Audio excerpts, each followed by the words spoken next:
Hey everyone, welcome back to Wellness Hub Nest. Today we're going to dive into a profound question that many people wonder about.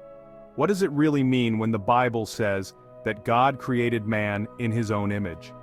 This statement comes from Genesis chapter 1 verse 27, and it's one of the most powerful truths about our identity and purpose.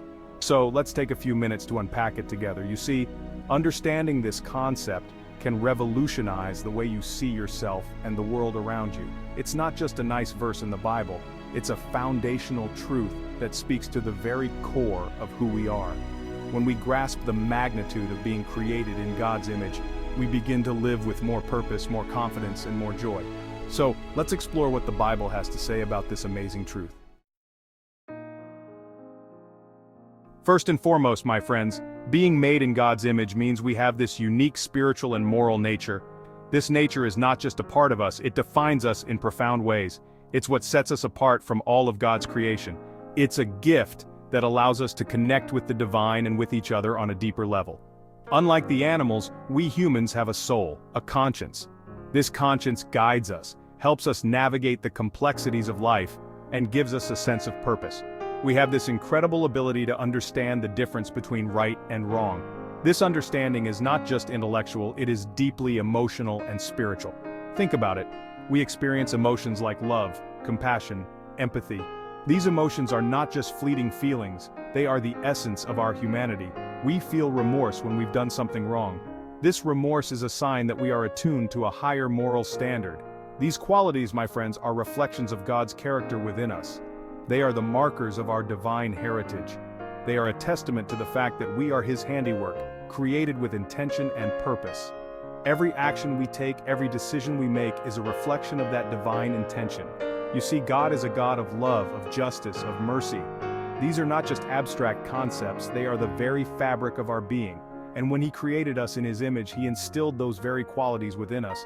We are the living embodiments of His love and justice. He gave us the capacity to reflect His goodness in the world. This capacity is both a privilege and a responsibility. So part of being made in God's image is our ability to make moral choices. These choices define who we are and what we stand for. It's our ability to look at the world and see where there's injustice, where there's pain, where there's a need for kindness and compassion, and then do something about it. This proactive stance is what makes us truly human. It's about recognizing that every single person we encounter is made in God's image too. This recognition should guide our interactions and relationships, and because of that, they have inherent value and dignity. This inherent value is not dependent on their actions or status, it is a fundamental truth.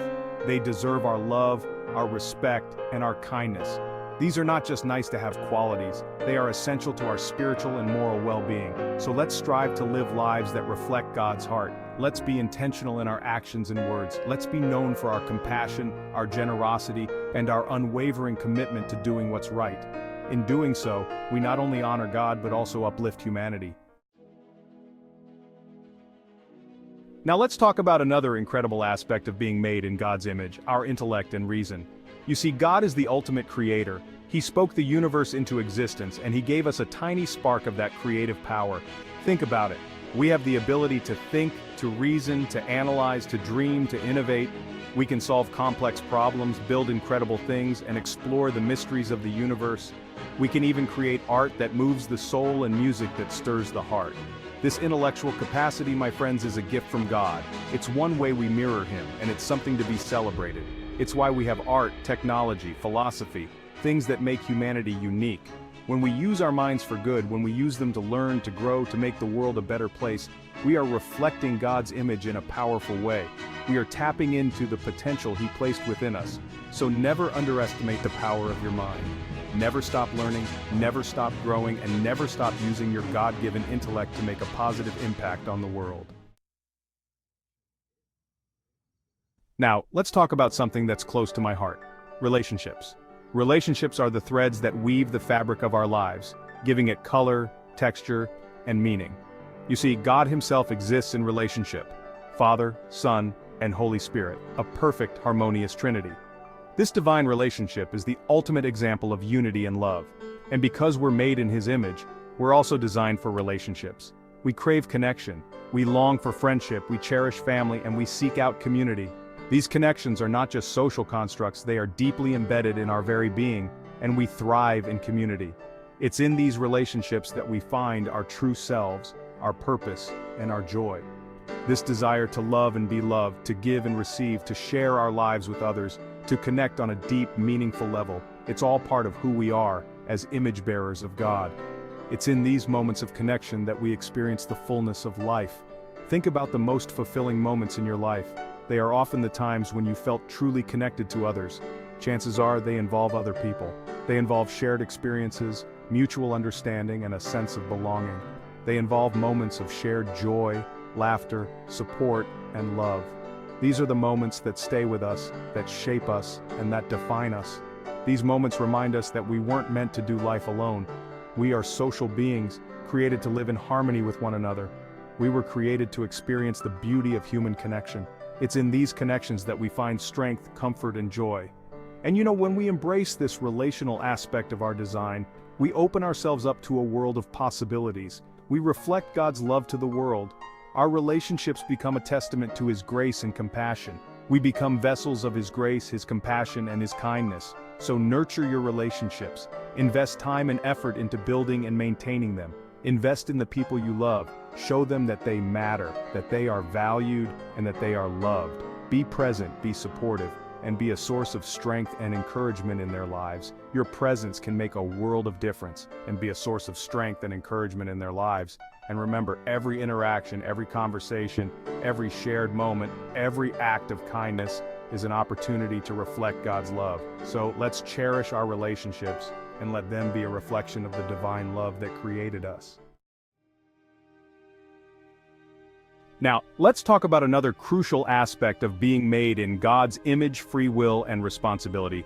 This is a profound and intricate part of our existence that shapes our lives in countless ways. You see, God has free will.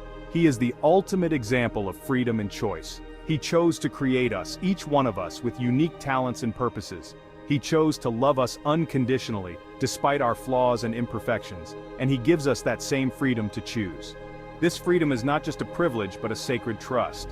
We have the ability to make our own decisions, to choose our paths, and to shape our destinies, to chart our own course, to navigate the complexities of life with the compass of our values and beliefs, and to determine the direction of our lives. Every choice we make, no matter how small, contributes to the larger picture of our existence. This freedom is a tremendous gift, a divine endowment that empowers us to live fully and authentically. But it also comes with great responsibility. We must be mindful of the weight our choices carry. The choices we make, both big and small, have consequences. They ripple out, affecting not just our lives but the lives of those around us. They can reflect God's goodness, His love, and His grace, or they can lead us down a path that takes us further away from Him, into darkness and despair.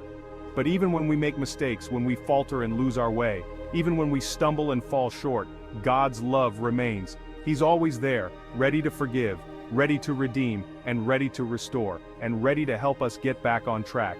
His grace is boundless, and His mercy is ever present.